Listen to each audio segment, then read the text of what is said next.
All right, welcome to The Explainer. Today we are peeling back the curtain on the absolutely mind-blowing lifestyle of one of the wealthiest rulers on the planet, Sheikh Mohammed bin Rashid Al Maktoum, the ruler of Dubai. So let's just kick things off with a question for you to chew on.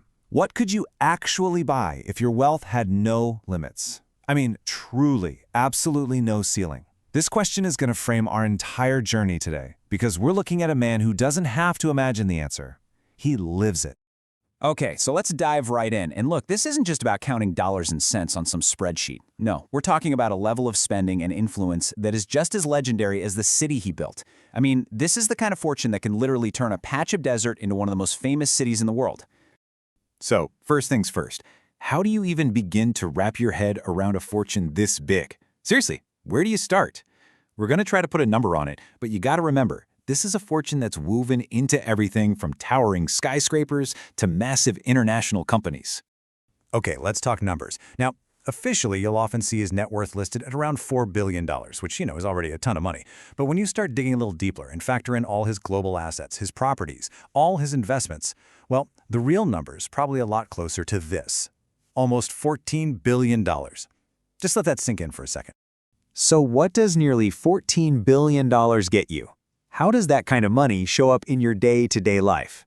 Well, let's start in a place we can all appreciate, even if we can't afford it: the garage. And yeah, his car collection is, well, it's exactly what you dream of. It's packed with some of the most expensive, most exclusive, most powerful cars on the planet. I mean, you've got your Bugatti Veyrons, your Rolls-Royces, and even the ridiculously rare DeVal 16 hypercar. But here's where it gets really interesting. In a garage that's basically a museum of automotive perfection, the most valuable thing in there isn't actually a car, not by a long shot. It's something you might not even notice at first glance.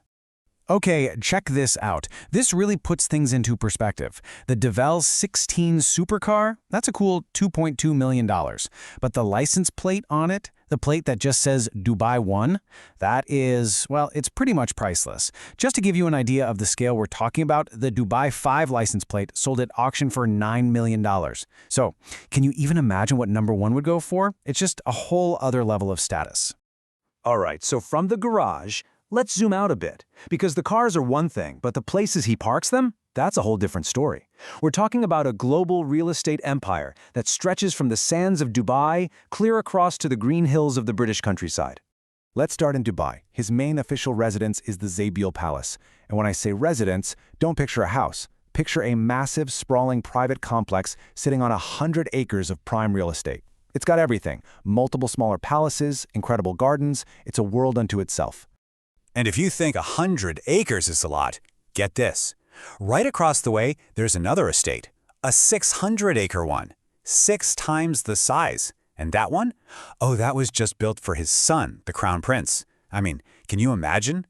But why stick to the mainland, right? He also owns 2 entire private islands just off the coast of Jumeirah Beach. And these aren't just deserted islands. Nope. Each one is basically its own private luxury resort, kitted out with villas, palaces, and you guessed it, plenty of helipads, because how else are you going to get there? And like I said, his property game is global. We're not just talking Dubai. He is one of the biggest private landowners in the entire United Kingdom. He owns over 100,000 acres of land there. That includes huge country estates, historic manors, and, get this, in some cases, entire villages. It's unbelievable. Okay, so you've got palaces and islands and estates all over the globe. How do you get from one to the other? Well, you don't just hop on a commercial flight. When you're this wealthy, your travel options are just as luxurious as your homes, whether you're cruising on the ocean or flying through the clouds. Let's start with travel by sea. This number, $400 million, is the estimated cost of his personal superyacht.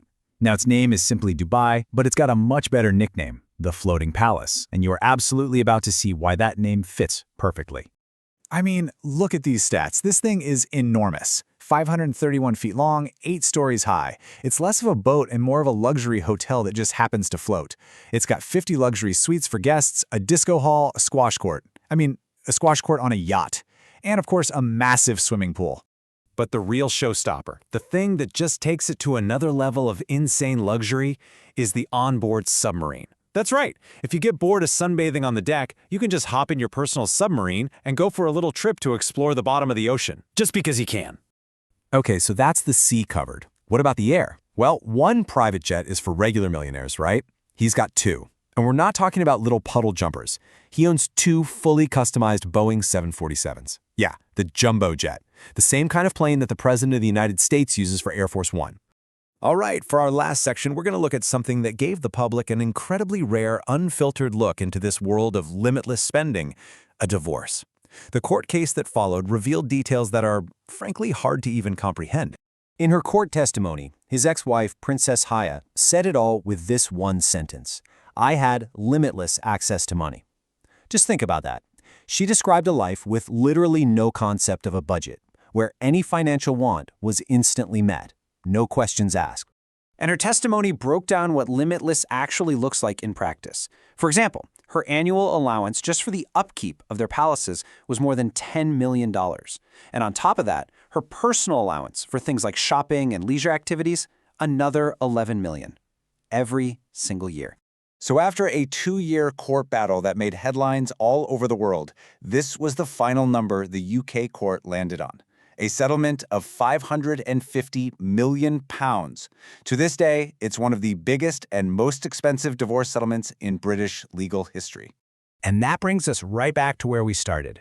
We've seen the cars, the palaces, the yachts. We've seen the sheer unbelievable scale of it all. So I'll leave you with this final thought, the same question we asked at the beginning. When you can buy anything, literally anything in the world, what's actually valuable to you anymore? What's your measure of worth? Something to think about.